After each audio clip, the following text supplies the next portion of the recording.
Hello, remember to unmute the mic, Stephen. That's always a good start. Welcome to Infinite Prattle, and today's episode is about cooking with my mum. Let's get into that one. Hello, and welcome to Infinite Prattle! Unscripted, unedited prattle on everything. Hosted by me, Stephen. Listen, like, share, and subscribe, and enjoy the show.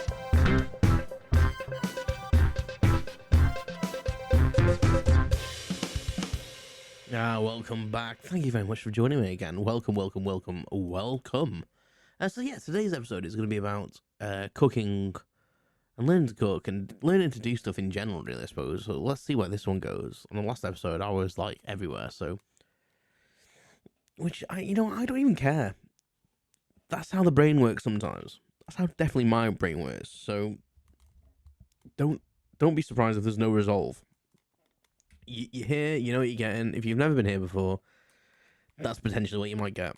Anyway, generally, the start of the episode was like talking about cooking, but generally just learning things really, from your parents in general. But biggest one in my life was cooking. I think, my mum really was a great cook, and she made things, especially when we were younger, like when she got a full-time job. You know, it was more oven-based stuff, but she used to make a lot of stuff herself, so I'm not going to discredit her, because, you know, when you've been at work all day and you're trying to feed three other people as well as yourself, sometimes you have to have a bit of help for some frozen foods. But yeah, she was always, like, knowledgeable food, and I think she grew up in a household where her mum passed a lot of knowledge onto her. Unfortunately, my mum's mum passed away when my mum was only, like, 11 years old. So that knowledge was passed on when she was very young, but luckily she had some great aunties and stuff that taught her stuff as well. And I think being Irish, I think that was a big thing as well. It was like, it's almost like you're in the kitchen, and this is what she used to say to me: you're in the kitchen, you either get out or you learn something and you do stuff. And I've always kind of like been the kid, and that's how I was kind of brought up, as, you know, to be interactive and to be taught stuff and to like to learn. And So she used to get me and my brother, like, helping out in the kitchen. I think I was probably maybe more into it than my brother was. I might be wrong, he might disagree, but I always feel like that when I was learning to cook with my mum, he wasn't normally there. Maybe I pushed him out of the picture. Oh dear, I never thought about that. Sorry, Gav. But yeah. She was very much like, you're in here, you're getting in the way, don't get in the way, help out if you're in here. Otherwise, get out, kind of thing. Very, very chefy. I'm like that myself a little bit, but I think I'm more extreme. I'm very much like, if you're in here, do something, but still keep out of my way.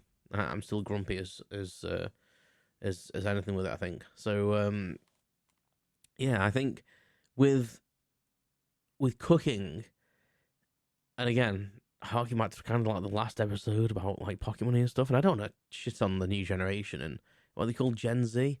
I don't know whether they really have been having the skills passed on like I had passed on. And again, I might be completely wrong. And I'm coming from a viewpoint of probably like little to no research and just like what I experience and stuff I hear from people. And yeah, I think a lot of people like know how to use an oven and microwave and blah blah blah, and maybe make some basic things. But my mum taught me quite a lot when I was a kid, and like stuff like I've maybe kind of forgotten, the stuff that you don't do regularly, but stuff like making a bechamel sauce, is that how you say it? I don't know, like a white sauce. Like, if you can make a white sauce, like that's the basis of loads of dishes. So if you can make a good white sauce, which is really easy, like it's so easy. It's flour, milk, and butter, basically. Like a spoonful of butter, a spoonful of flour. You mix it, and then when it combines and goes slightly dry, you just slowly add milk, and then you get a thick sauce. And then you can either add cheese to it or anything. Like, and it's knowing stuff like that, you know, really just helps you in the kitchen, just make things slightly different and more tasty. Like knowing how to cook a steak, you know, knowing how to cook a chicken breast, like knowing how to roast a chicken, and it's not hard. It's just that if you've never done it before, you're scared of killing yourself, and I remember when I moved out on my own, I obviously was cooking for myself, and yeah, I did cut corners and use like like pre-mixed sauces in jars and stuff. But I also made a lot of stuff from scratch myself, because I actually enjoy cooking. To be honest, I actually really enjoy it, and it's probably on the list. If there was like a top 10 list of careers that I would have gone into, there's a good episode of careers that I would have gone into other than the railway, and which was kind of like if I'm honest, with the lazy option for me. It was the comfortable option. Um, that would be on the list of like something I would have been really interested in doing, because I think I have a bit of a knack for it. Like, I make people meals and they say they taste nice. I'm not a bad baker, so I don't think I'm, you know, Great British Bake Off like level, but I can make a really mean sponge. Um, I've always been like, my mum used to teach us how to make little fairy cakes and stuff from a young age, how to make her own like icing and what's it called, buttercream and all that sort of stuff. And all that stuff's really simple. It looks, when you go and buy a cake in the shop and you go, oh my god, this is amazing. Oh, I could never do that myself. You could. It's not that hard. It's mixing some ingredients. The worst bit is cooking it, like cooking it at the right level and knowing when it's done. And even then, it's not that bad. Jesus Christ, my seat bloody banged then. What happened then? Oh dear. Even my chair doesn't like how much weight I've put on. Diet soon, honestly. I need to diet. Stop eating shite. That's a different subject altogether. Yeah. So I was taught when I was a kid all that sort of stuff. Like, my mum used to get me in the kitchen, and she used to make, being Irish, she makes a lot of food from scratch, like soups and stews, and she'd make like Italian dishes. So like, she'd make like lasagna and bolognese, and she'd make chili con carne from scratch as well. And she'd get me helping, like she'd get me chopping things, and she would trust me, and I think that's a good thing to do, and it's something from that chores episode from last week that I didn't really touch on. I think that was like, all this stuff like bonds you with people, but it also gains trust, and giving someone a job to do, trusting them to do it is really big, and passing them skills on, and passing a skill of cooking on is massive. Like, when I moved out on my own, I wasn't bothered about cooking, like, and it saves you money. Like, let's face it, if you buy pre-mixed stuff or pre-assembled stuff, you're only getting that flavor because it's very difficult to get away from the flavor that company wants you to have in that jarred like sauce. But if you buy the fresh ingredients to make the sauce, yes, it may cost you a little bit more money, but generally the yield out of it is more. So I would like go and buy like tin tomatoes, like tin chopped tomatoes, tomato puree, all the fresh vegetables and stock and all that sort of stuff, or make my own stock from any cooked chickens I'd had and stuff like that. And then I would make sauces from scratch, and you'd be surprised actually how much you get from like doing it from scratch. So instead of being like a jar's worth to make like maybe 4 meals, I'd normally get like enough for 6 to 8 meals. So I'd paid a little bit more money, but I could get loads more out of it, and that saves you so much money. And doing shift work as well, I used to bag it all up and put it in the freezer, and I used to like batch cook like crazy. And that's the skill that my mum gave me, and I'm super grateful for that. My dad isn't bad in the kitchen for certain things, and when him and my mum got divorced, he had to kind of, I think, quickly learn some recipes and learn how to cook, because I think my mum pretty much did all the cooking. But my dad makes a mean cheese on toast, man. Mean cheese on toast. I don't know what he does to it. It just tastes the best. Maybe it's just because my dad's made it. I don't know, but yeah. Yeah, my mum makes like such a great Sunday dinner, and it's just because my mum's made it, and I think it's just that taste from childhood. And I make a great Sunday dinner, and I love my own, and I love Sarah's as well. Like, my wife, she makes a great Sunday dinner. I love hers, but it's something about tasting my mum's. I'm just going, like, it's that nostalgia of how she makes her gravy, and how she cooks the vegetables, and how she cooks the chicken, but that's the great thing about cooking, isn't it? It's the great thing about like learning a skill and honing it, and making it your own, making that stamp on that kind of skill, and the output for it is your own then, isn't it? And but yeah, like I was very disappointed when I actually went to school and we started doing home economics, and we did like cooking in school. I was super gutted because I was thinking, oh yeah, I'm going to learn loads of stuff. Like my mum's taught me loads of stuff. I'm going to excel in this area, and I'm actually learn some new stuff because it's cooking, and I like curries. And the teacher was like, right, I think one of the very first things we were going to do was cooking a curry. And the teacher was like, we're going to cook a curry from scratch. And I was like, oh my God, that's amazing. Learning all the spices and mixing them all. And I was thinking, oh my God, are we going to get to choose what curry we make and all this? And she basically just came back and was like, so what I need you to do, people, is bring like a selection of these vegetables in. So like an onion. So everyone had to bring an onion in. And then it was like, you could choose 2 or 3 from this other selection to bring in. I was like, oh, great. And she went, you need 2 chicken breasts. I was like, great. And then a jar of sauce. Like, no word of a lie. She wanted us just go to the supermarket and buy a jar of a sauce of our choosing. And I literally instantly put my hand up and I was like, are we not going to learn how to make the sauce? And she was like, no, we don't need to know that. And I was like, but you're a school and you went to educate. I was like, because I was a bit of an arse. I was like, I don't understand like why that is. Surely you're teaching us to cook. We've got to cut all the vegetables and cook all them and cook the chicken and boil the rice. But you're just going to get us to throw a sauce on it all. I'd like to know how to make the sauce. That's the most important bit. And for me, cooking the chicken and cutting the vegetables and cooking them, I knew how to do that. Like my mum had taught me that. And I was really fucked off, if I'm honest with you, because I was thinking, buying a sauce? Are you kidding me? And she actually spoke to me in a lesson and said, listen, I completely agree with you, to be honest. And I was like, really? She was like, yeah. She went, the sauce is the fundamental part of the curry. The vegetables just cook in it, so you can just literally throw them in. The chickens, and she went, but the syllabus says the biggest part is knowing how to cook rice, I think it was, and knowing how to cook the chicken so you didn't kill yourself, so you didn't get salmonella. And I was like, I can understand that. I said, but cooking chicken's easy. And she was like, well, you'll have no problem with this part of the course then, will you? And I was just like, well, no, because it's stupid. And I couldn't believe it that like they just wanted us to learn how to cook chicken. But it was an opportunity I felt that they could have taught us a complete meal. And we did it again with something else. I can't remember what it was now. Was it like shepherd's pie or something? I can't even remember what it was, but it was literally like you could bring like... If it was like shepherd's pie, for example, you could bring pre-made mashed potato in. Like, you know, just bought mashed potato or something like that.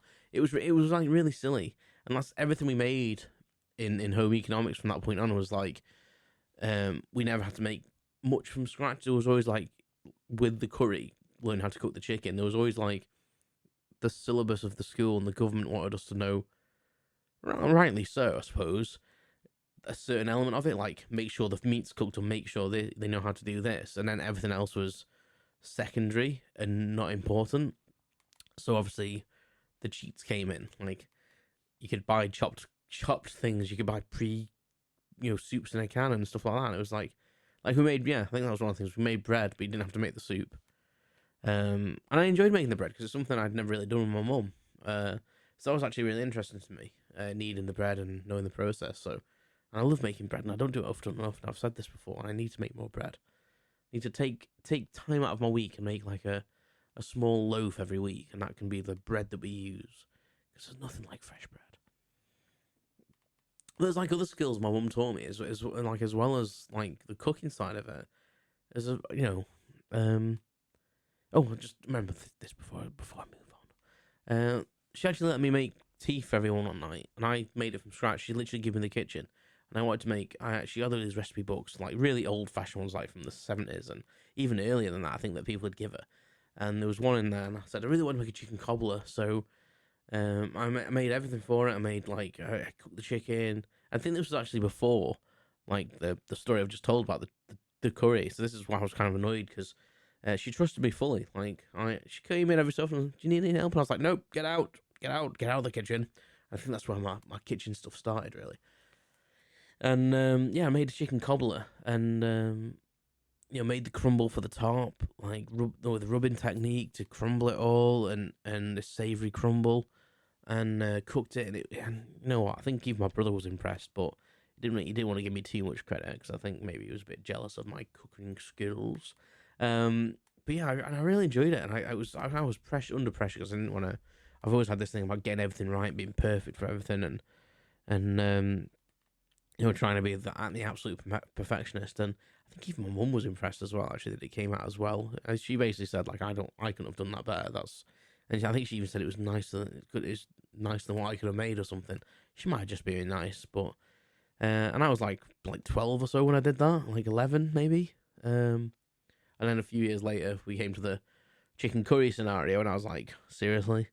But she also taught me, like, how to sew, how to use the sewing machine, how to mend socks, and that's something no one ever does anymore.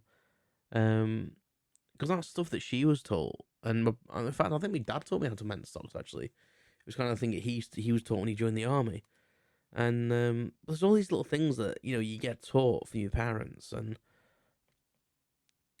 I'm gonna teach my kid, like, if we ever fucking have one.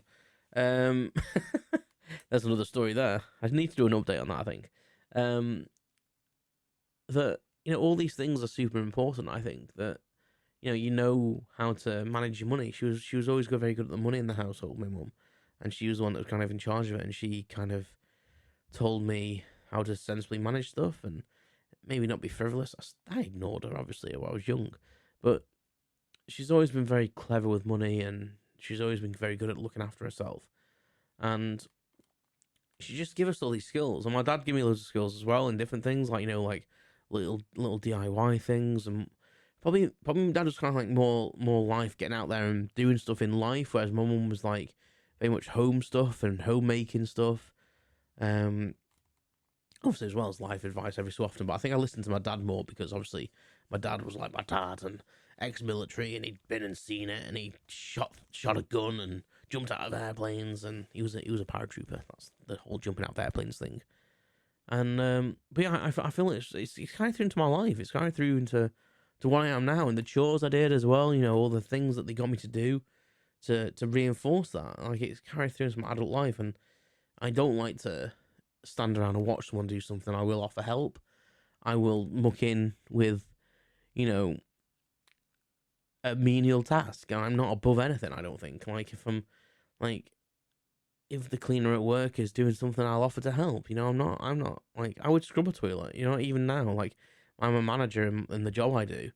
I'm in management level, but I would clean a toilet. It doesn't bother me. I'm not above things, and I've been taught to be proactive in that sense. The one thing I do hate is the gardening. I do hate gardening.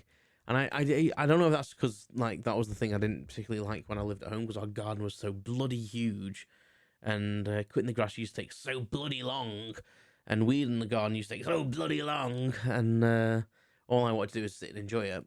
And our garden here isn't as big by a long way, but it just gets out of hand from me. Like, I kind of realise now how much work my dad put into it and why he needed my help a little bit. Because, like, I can't manage the garden, and my aunt Sarah's uncle actually came today and actually cut everything for us, and actually trimmed everything down with my trimmer and everything. So, thank you, Andy. It was saving me. I felt terrible though. I still feel terrible. It's my job to do, but he really enjoys it. So, it's like charity.